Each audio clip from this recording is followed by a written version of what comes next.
All right, free radicals of all shapes, sizes, colors, denominations, orientations, educations, and even party affiliations. Engine operating parameters continue to look Aloha. good. My name is Vehicle is now Dave. passing I through am max here G, in maximum Florida, dynamic where pressure. again it is still raining today. AOC Chamber pressures on takes both a SRVs swipe continue at to look Tulsi good. Gabbard's RD-180 present engine operating parameters also votes. continue to look good. Well, Tulsi Gabbard yesterday on social media and in general didn't have a great day. And we have to start to be honest with ourselves. As much as I'm cheerleading, I'm also kind of looking at reality staring me in the face. And I know diehard Tulsi supporters come to this channel to be encouraged. I get that. But I think, again, if you want blind encouragement in the face of reality and a media blackout, and the fact now that we're certain progressive people in media, shall we say, even a dude I respected who came out and said that he didn't understand Tulsi Gabbard's vote. And she explained it really well. In fact, it made perfect sense to me when she explained it. Look, I'm not on the Tulsi payroll. I don't belong to any cults, okay? Because I'm not saying Tulsi Gabbard has the answer to cancer or how to do time travel or anything like that, okay?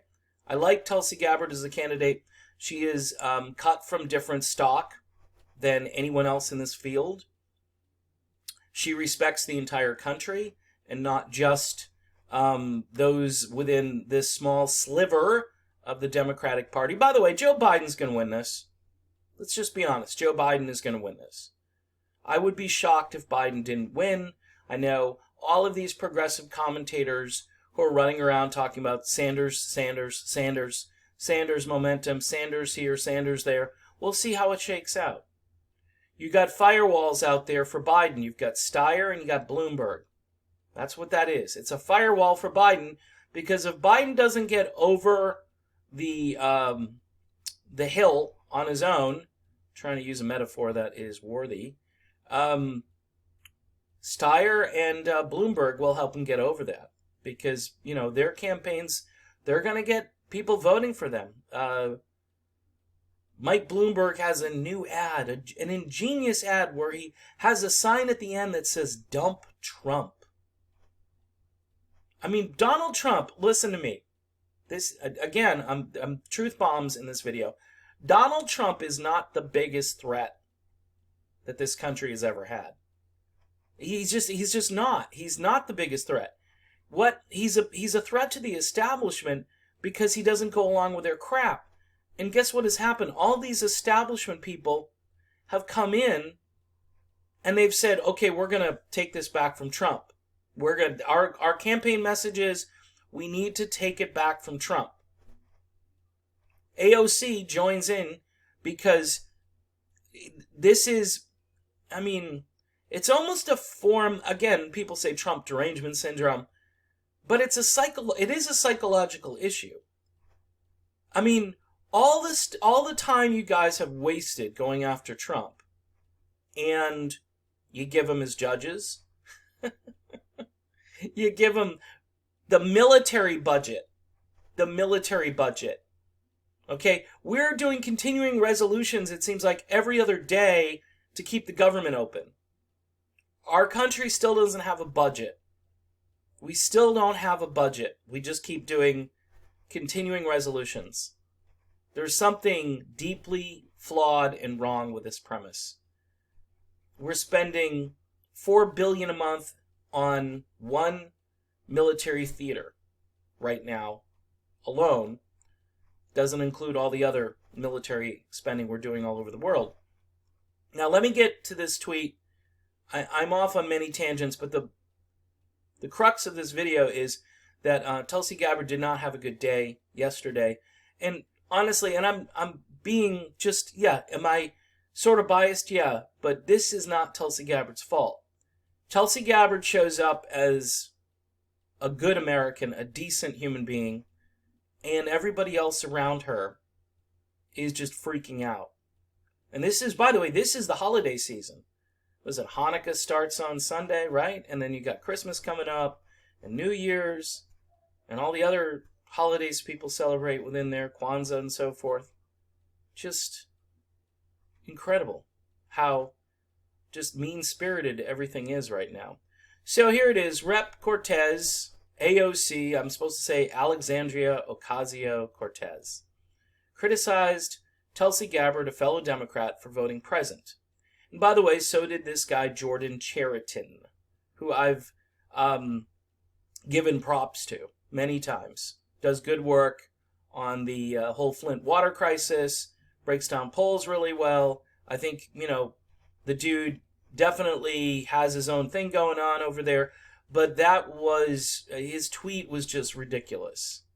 Again, all of these progressive commentators, and I ran into one last month, whose channel is 10,000, 20,000 subscribers, and I'm just scratching my head. Now, yeah, the dude does these interviews, and good for him. You can interview as many people as you want.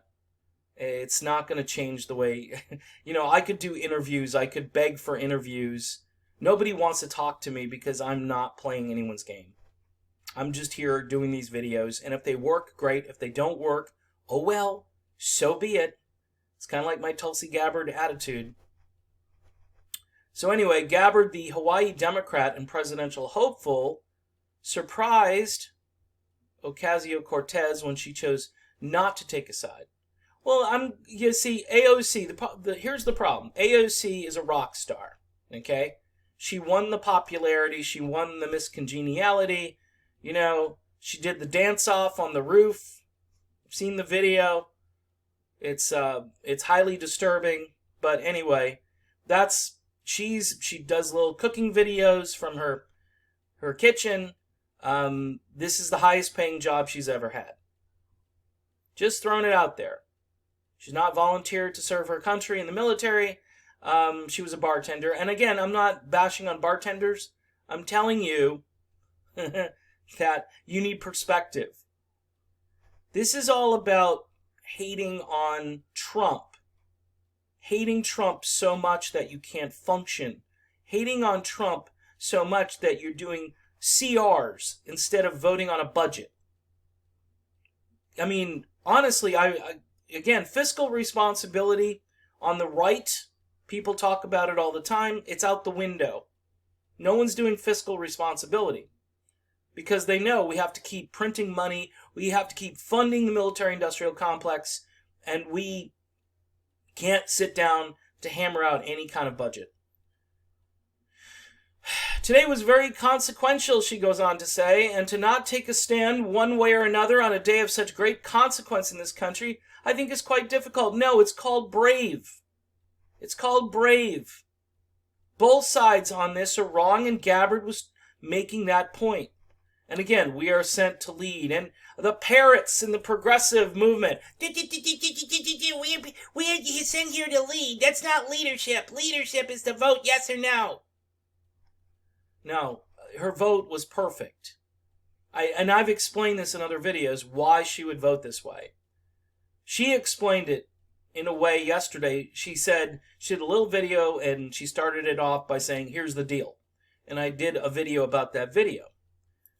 Of all people, by the way, Meghan McCain comes out. And look, early on, Meghan McCain was, hey, you're an Assad apologist.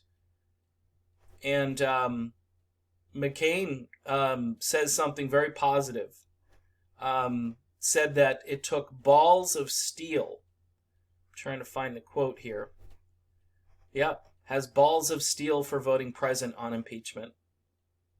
And I don't know if John McCain...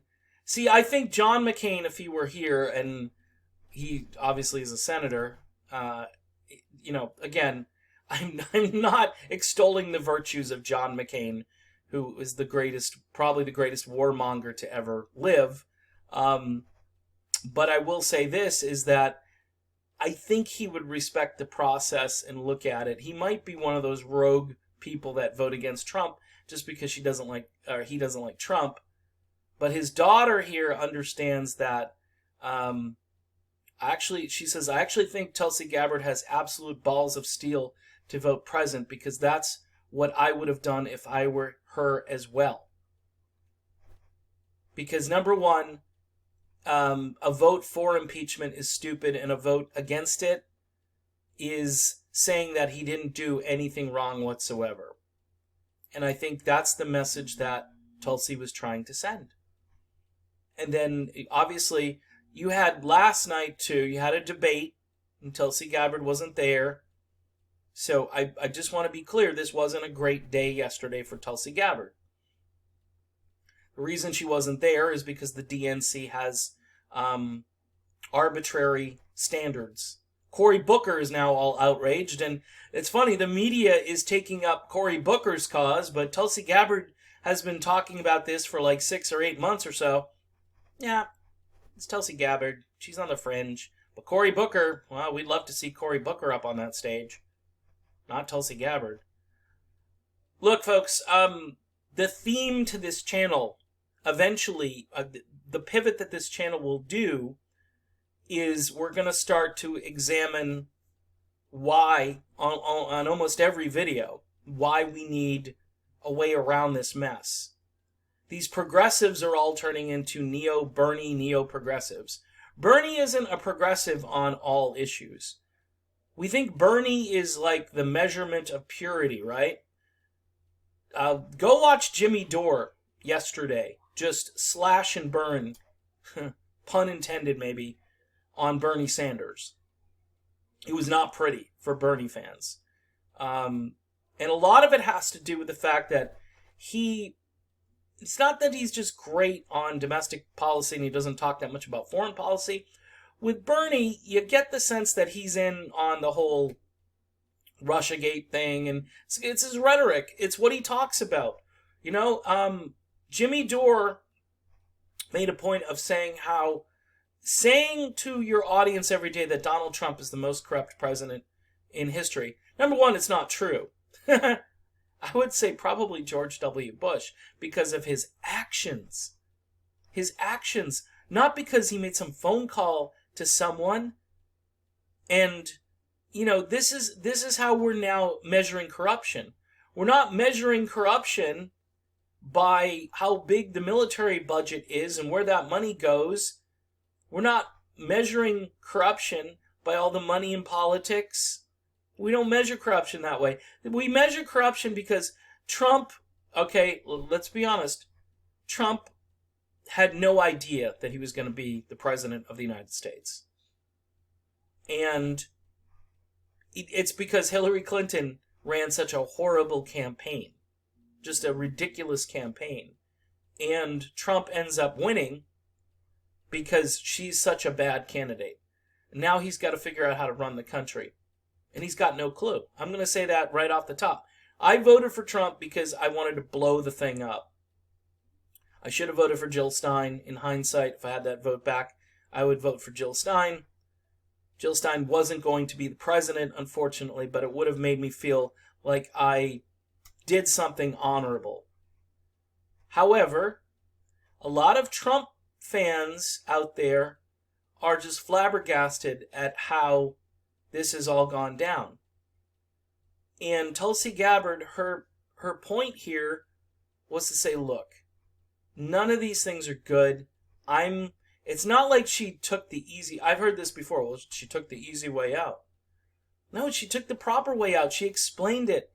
She doesn't have to keep explaining it. By the way, her vote wasn't a tie-breaking vote. Her vote wasn't going to cause the House to not impeach Trump. I think they had 2 Democrats that just literally voted no, right? So they're not in the spotlight. They're not being lectured at by anyone. Okay, AOC isn't lecturing whoever these 2 people. I didn't see who voted no, but I'm sure they're in districts that Trump carried, and they may have been part of this so-called blue wave last time around.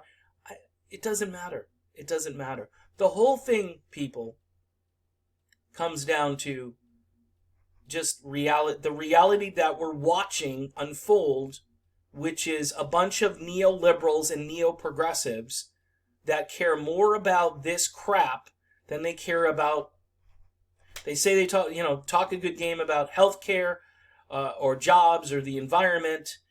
You're going to find that progressives and neo-progressives are a little baby fringe.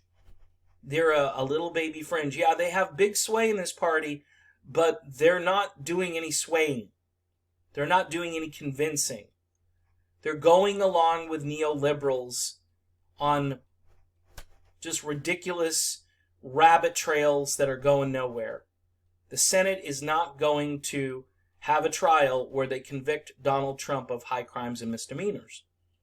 So the whole thing is a useless political exercise to help generate ratings for television networks whose biggest sponsors are typically big pharma. Just go watch a show. Go turn on a show during the week, because I do watch some television at night. And you cannot pretty much go anywhere without seeing an ad for some drug that has 1 million side effects if you try it. And that's who this is all being brought to.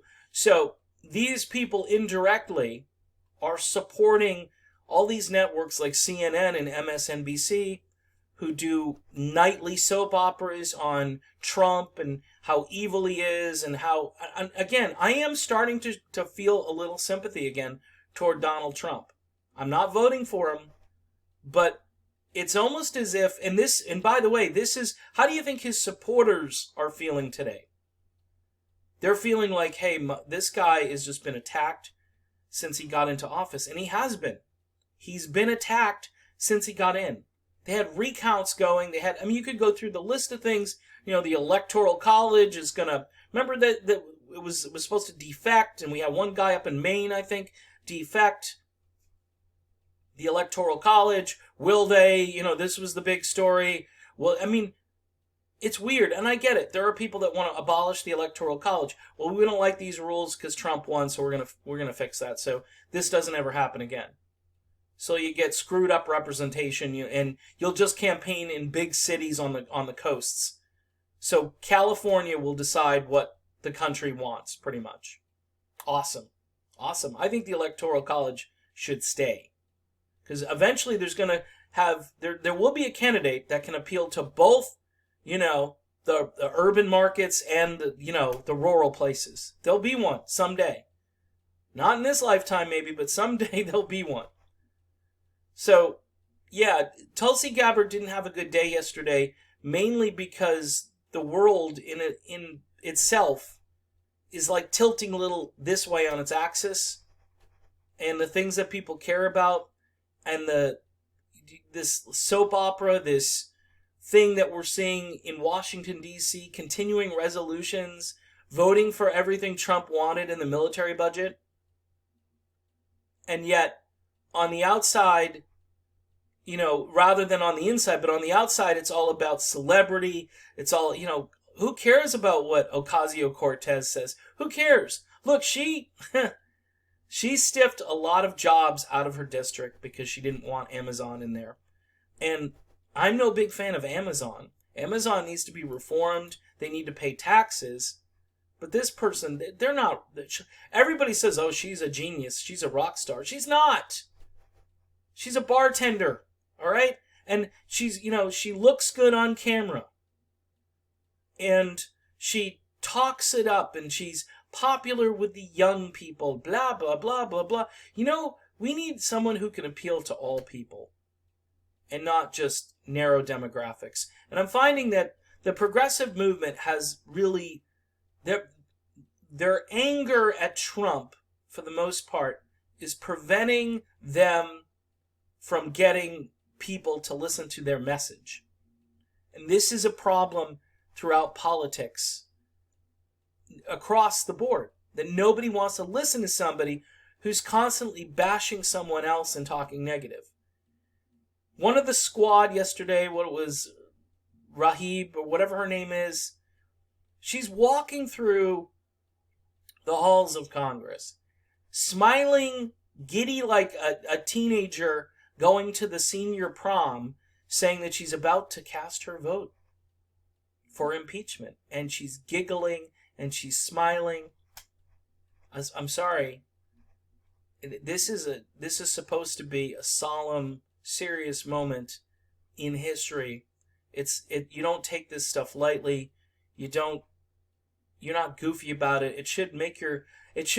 You should be sad.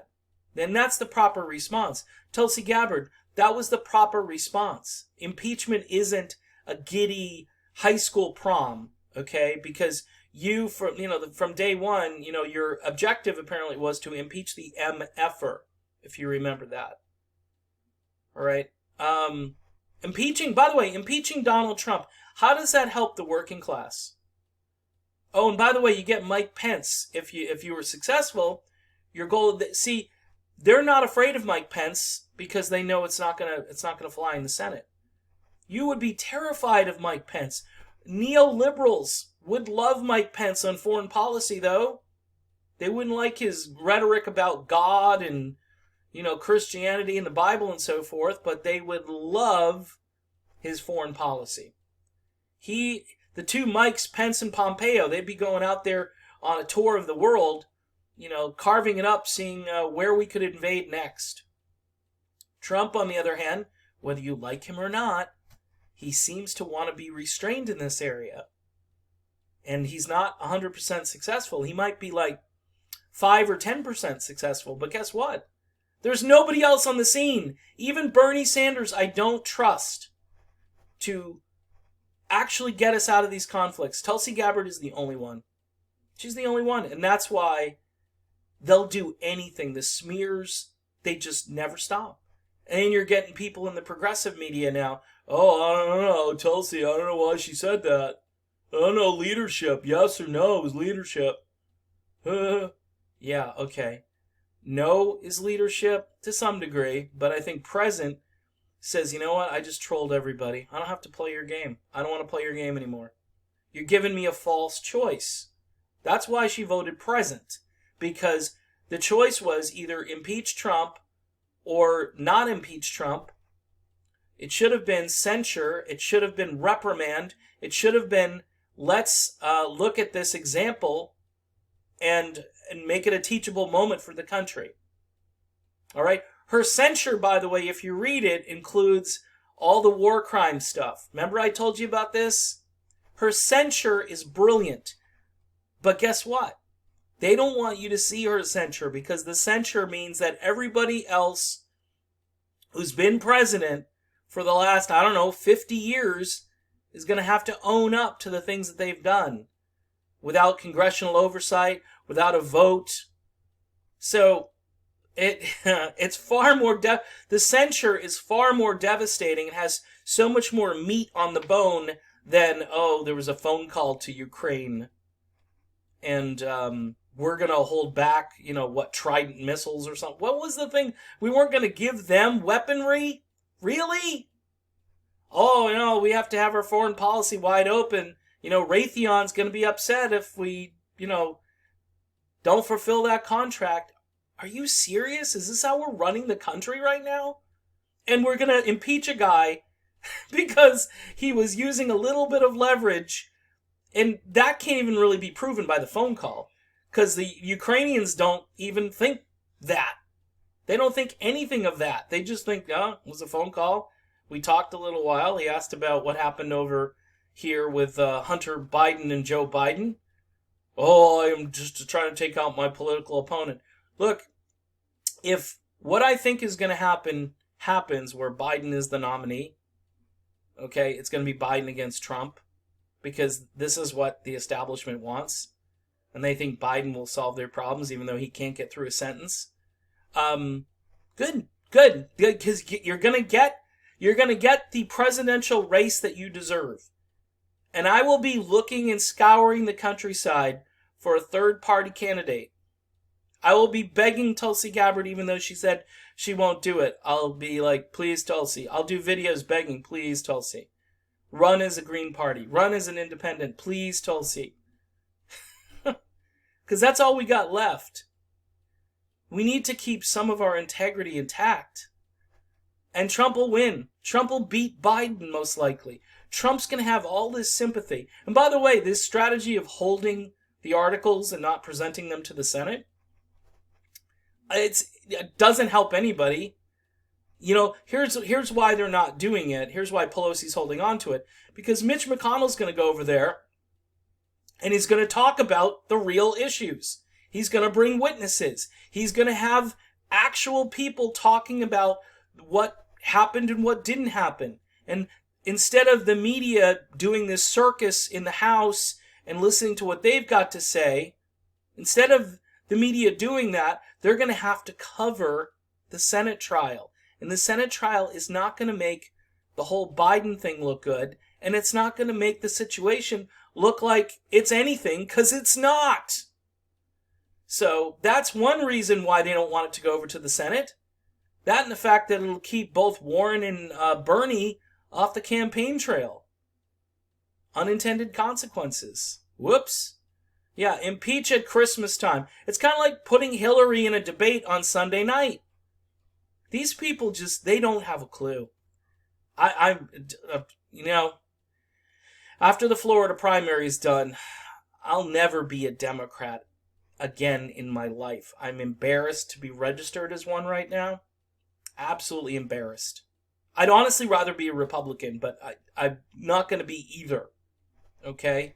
It's going to be Green Party, Libertarian Party, or unenrolled, whatever. But this whole thing is a joke. It's a complete joke, and it makes a mockery of all of the hard work that people do on issues like Tulsi Gabbard, because she's got issues, as I like to say. Oh, really? AOC calling Tulsi Gabbard's record into question here, you know, takes a swipe and says, oh, okay, well, what have you done as far as actionable legislation?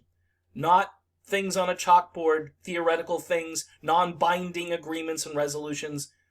Tulsi Gabbard has written legislation, and she submits the legislation. Maybe it doesn't go anywhere because the House is a do-nothing House. And they don't want to attack these institutions because all of these institutions grease them and get them reelected again and again and again. Man, we need a workaround. We need a way out. We need a way around this. So there's my venting. Yeah, Tulsi Gabbard did not have a great day yesterday. But as this happens, as this unfolds, you get to see how corrupt and how off base and how mean-spirited and how toxic this entire political system is. As I said in a tweet yesterday, stuff like this makes people drink alcohol or drink whatever.